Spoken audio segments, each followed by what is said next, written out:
Back in Karachi comes the swearing in of Mr. Jinnah as Governor-General of Pakistan. The green and silver flag is hoisted and Muhammad Ali Jinnah does homage to the birth of Pakistan. Pakistan acclaims the transfer of British power as Mr. Jinnah, Governor-General of the new Dominion, arrives at the Constituent Assembly in Karachi.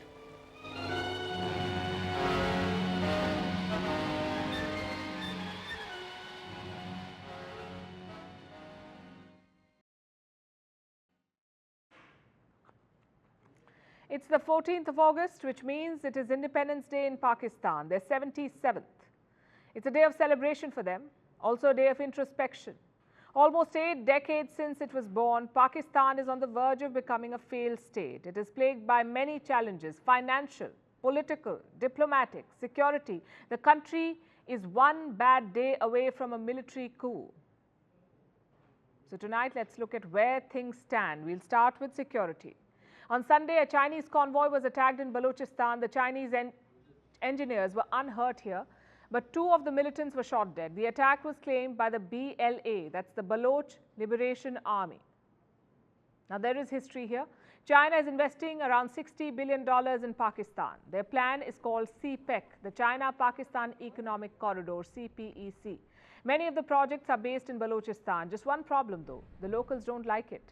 Most of the jobs and resources have been hogged by China. So local militants have taken up arms. In 2021, they attacked a bus carrying Chinese workers. More than a dozen people died. China has been asking Pakistan to solve this problem, but no luck. The attacks keep happening. This time too, China is doing the same. More condemnation, more demands for a solution, but the BLA is not Pakistan's only problem. Both the Pakistani Taliban and the Islamic State have been on the offensive in Pakistan. Last month, in fact, the Islamic State bombed an election rally in Khyber Pakhtunkhwa. More than 50 people died, 50. The Pakistani Taliban also launched an attack last month. Again, the same province. At least 2 policemen were killed, but their biggest attack was in the month of January. A suicide bomb blast near a mosque in Peshawar. More than 100 people died. This is a classic policy boomerang. Pakistan used terrorism to hurt India, but today their own cities are under attack. Mosques, rallies, nowhere is safe. To address this, you need an accountable and well-meaning government and politicians, which is the second problem. Pakistan's politicians exist for one reason: to serve the army. Consider the government of Shehbaz Sharif. Before the parliament dissolved, he pushed through multiple bills. All of them had one goal: to strengthen the Pakistani army. I'll tell you about 2 of them: amendments to the Official Secrets Act and the Pakistan Army Act. What do? Well, if you criticize the army in Pakistan, or if you leak information about the army in Pakistan, you could get up to 5 years in jail. Plus, the intelligence agencies have been given extra powers as if they needed more of it. This was Shehbaz Sharif's parting gift to the army, his way of ensuring his re-election. That is, of course, if the election happens. The parliament has already been dissolved. A new caretaker prime minister has taken charge. This man, Anwarul Haq Kakar. He's a little-known lawmaker from Balochistan. His job is to oversee the election. Technically, this should be done in the next 90 days, but there are concerns. The outgoing government wanted to do a census first, to redraw Pakistan's electoral map. If that happens, it could take more than 4 months. Enough time to fix the results. Also enough time for Nawaz Sharif to return to Pakistan and for Imran Khan to be shut away. Truly, democracy in action. Whoever the army picks has a tough job to do because Pakistan's economy is in the dumps. That's challenge number 3. Their weekly inflation is up 31%. Their projected GDP growth is 0.5% and unemployment is more than 6.5%. Foreign reserves have rebounded though. Pakistan can thank the International Monetary Fund for that, IMF. In June, their forex was down to $4 billion. Now it's around $9 billion. This is the magic of a bailout. Pakistan has taken 23 loans from the IMF. Around 12 of them have been bailouts. It's become a regular cycle. Pakistan's leaders run the country to near bankruptcy. The IMF bails them out and repeat.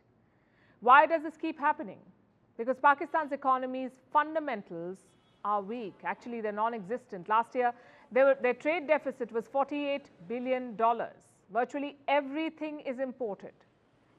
Only one major player is still betting on Pakistan, and that is their iron brother China. Beijing owns around 30% of Pakistan's total debt.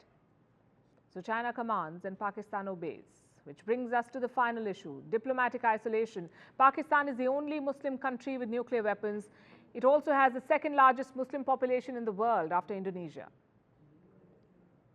Anyone else would leverage this, but not Pakistan. Islamabad has become an outlier in the Islamic world. Their traditional partners are avoiding them, like Saudi Arabia and the UAE. Their Cold War allies are fed up with them, like the US and Europe. As for neighbors, Pakistan has antagonized all of them, even the Taliban, whom they created. Today, countries engage with Pakistan for one reason only, and that is terrorism. The world fears that Pakistani nuclear weapons will fall into the wrong hands, and terrorists based in Pakistan will mount an attack.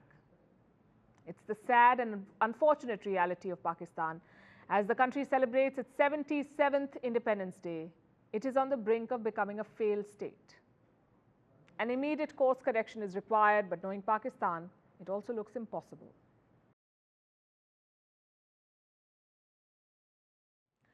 People often romanticize pressure. If an athlete does well, we say they handled the pressure well. If not, we say they choked. Some people get more poetic about it. They say diamonds are formed under pressure. Well, all of it is true. But what about those who crumble under pressure? Those who simply can't survive it? Let me tell you what happened in Tamil Nadu. A 19-year-old boy took his life on Saturday. He couldn't clear the NEET. NEET is an all-India exam, the National Eligibility Cum Entrance Test, NEET. If you want to pursue medicine, that's where you start. Now, this boy couldn't crack it on his second attempt. So he died by suicide on Saturday. The next morning, his father did the same. He simply couldn't handle the grief. That's an entire family destroyed, and over what? An entrance exam. And this death was not an isolated case. In June this year, 2 NEET aspirants died by suicide in Rajasthan. The reason? Stress. In fact, student suicides are on the rise. In 2021, India saw thousands of them, 13,000 suicides. That's around 35 deaths every single day. Not all of them were linked to stress, but academic pressure was a major reason. Even elite colleges are not immune to this phenomenon. The IITs, or the Indian Institute of Technology, has reported 31 suicide deaths since 2018. And remember, these are the IITs. Some 11 lakh students appear for the entrance test, only a few thousand make it. If they are cracking under pressure, something is wrong. So how are they addressing it? Well, the IITs have introduced some changes. For example, their mid-semester exams have been dropped. Mentorship programs have been added. The idea is to make students open up, to not let them suffer in silence. I know all of this sounds like a horror movie, and nothing good happens at these elite colleges, but that's not the case either. That's not true. India's elite colleges are a success story. They have produced great scientists, business leaders, reformers. In fact, other countries want to replicate it. The government is planning to set up IITs in 7 countries. The first will be in Tanzania. These are not just colleges, these are gateways to success. I'll give you an example. India has around 108 unicorn startups. At least 68 of them had a founder from IIT. That's more than 62%. They've headed some of the biggest multinationals in the world, like Sundar Pichai at Google, Arvind Krishna at IBM, Raj Subramaniam at FedEx. The same can be said of most elite Indian colleges like the IIMs, Indian Institutes of Management, and the IISc, or the Indian Institute of Science. The current ISRO chairman is an IISc alumnus. So was his predecessor. So the quality is evident. These colleges have put India on the map. Higher education is not just a Western monopoly anymore. Indian colleges can match the West and in some cases even outperform them. So we're clearly doing something right. Does that mean it's perfect? Well, absolutely not. There are more than 500 medical colleges in India. Put together, they offer around 87,000 seats. But guess how many students write the medical entrance? Around 1.4 million. So just 6% of the students get a seat. Those are horrible odds. Parents know this, students know this, teachers know this, yet the numbers keep rising. More and more students keep appearing for these exams. The question is, what can we do? Building more colleges is the obvious option. More seats, better odds. But that can only help you so much. If you keep building colleges, you will dilute excellence. Another option is to strengthen grassroots education, to find out what children are good at. Tell the parents about it. Advise them on how to move forward. You see, ambition alone cannot give you success. You also need aptitude. Students should be taught that in school. Career guidance cannot be some time filler on Fridays. It should be engaging and compulsory. What we need basically is to strike a balance. Yes, our higher education system is competitive, maybe too competitive, but dismantling it cannot be the answer. We need to tackle this issue from multiple angles. The government can build more colleges, teachers can offer advice, parents can identify aptitude. You need all of this to rectify the problem, because 35 student suicides in a day is criminal. It means that the system needs an upgrade, and an urgent one too.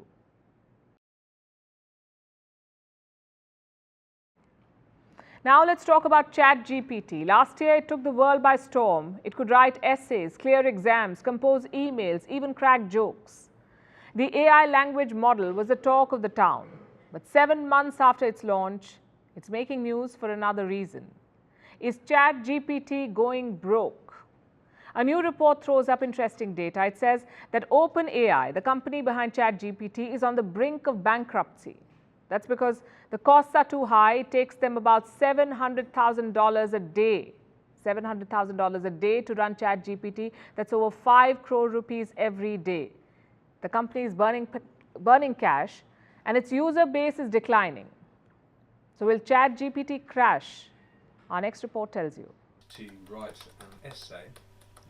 Do you use ChatGPT? Well, if you have, you may have noticed it has an answer for everything. Except one question: who can afford it? The explosion of generative AI has taken the world by storm. But we rarely talk about its cost. A new report has analyzed the cost. It says OpenAI, the maker of ChatGPT, may be on the brink of bankruptcy. It apparently costs $700,000 to run ChatGPT every day. And that's just their AI service. There have been efforts to monetize its other versions like GPT 3.5 and GPT 4.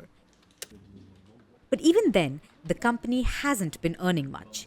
It doesn't even make enough revenue to break even at this point. Last year, OpenAI bled around $540 million. That was as it developed ChatGPT. Now it says it needs $100 billion to meet its ambitions. That's a lot of money. OpenAI projects an annual revenue of $200 million in 2023. In 2024, it expects to reach $1 billion.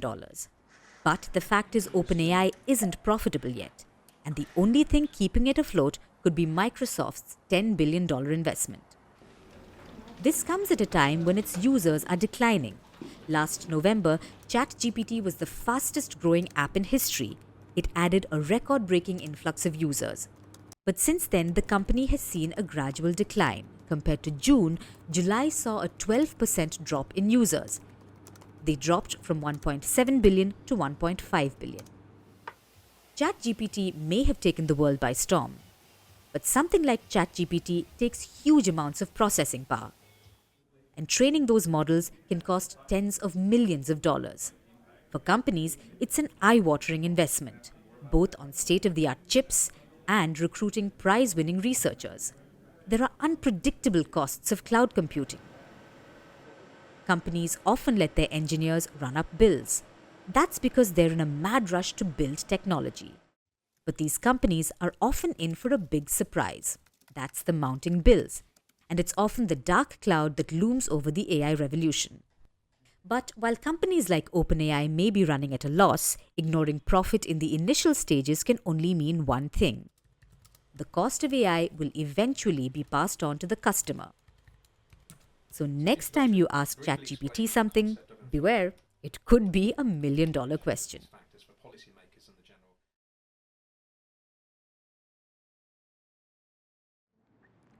The truce has failed and the battle has been reignited.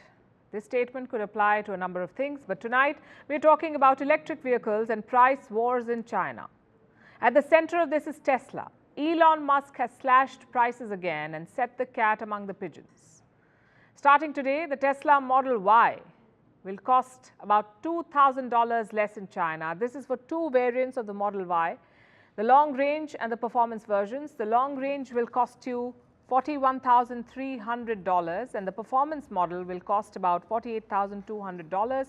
These prices are for China and they're significantly lesser than prices in Europe or America. So Tesla's profit margins will take a hit. Tesla stocks are already falling. They closed down by 2% today. So why is Elon Musk doing this? To capture China's automobile market, specifically its electric vehicle industry. Now here's something you should know. China has the world's largest EV market. It is also the world's biggest maker of electric vehicles and it has been at the top spot for years now. This has fueled the growth of many local EV giants as well. Companies like BYD Auto. It's a big player now. Just a few days ago, its new energy vehicle production hit the 5 million mark. 5 million vehicles that run on non-traditional energy. BYD Auto was founded in the year 2003. And look at the trajectory. It took 13 years to hit 1 million vehicles, then 18 months to hit 3 million vehicles, and only 9 months to reach the 5 million mark. That is rapid expansion. BYD now has more than 90,000 employees in research and development, as well as 11 research institutes. On average, we submit 19 patent applications and obtain 15 patent authorizations each working day. That has been continuously driving our technological innovation. This growth comes at the expense of established global players like Tesla. And BYD Auto is just one of China's major EV makers. There are other companies like SAIC Motor, Geely, NIO and Leap Motor. They're all competing in the same space, the electric vehicle space. And they're giving global players like Tesla and Volkswagen a run for their money, both in China and abroad. BYD sold more than 50,000 electric vehicles overseas last year. From January to July this year, we sold more than 90,000 new energy vehicles overseas, and we expect a surge in this regard in the second half of the year as we deliver more products. Besides BYD, many other Chinese brands achieved very good results overseas in the past few years. Notice how the BYD manager praised other Chinese companies as well. There's a reason for this. Chinese EV firms have helped the country. They've beaten Japan in car exports. This was in the first half of this year. And they're doing it as part of a plan. BYD recently called for a global push, an effort to quote-unquote demolish the old. As you can imagine, Tesla wants to avoid that. It wants to stay relevant. And for that, it must maintain a firm presence in the world's largest EV market, hence the price war. It started last December. Tesla slashed prices by thousands of dollars. Chinese automakers were forced to retaliate. Soon it became a war of attrition. But in recent weeks, tensions seem to have cooled. They were talking about a deal, a pledge to avoid quote-unquote abnormal pricing in China. Tesla, BYD and many other players were on board. They wanted this deal. But the deal was scrapped almost as soon as it was negotiated. Why? Because regulators in China saw it as market manipulation, as cartel behavior. So the automakers were forced to play ball and the price wars resumed. Tesla has fired its latest salvo. Perhaps it did not have a choice really. Tesla sales declined by 31% between June and July. This is for their made-in-China cars. But this is not limited to the Chinese market. This drop of 31% is for worldwide sales from Tesla's Chinese factory. So it's quite significant, and it came after price cuts from competitors like Geely, Leap Motor and NIO. They reduced prices by thousands of dollars. Now Tesla has done the same to keep its market share in China and beyond.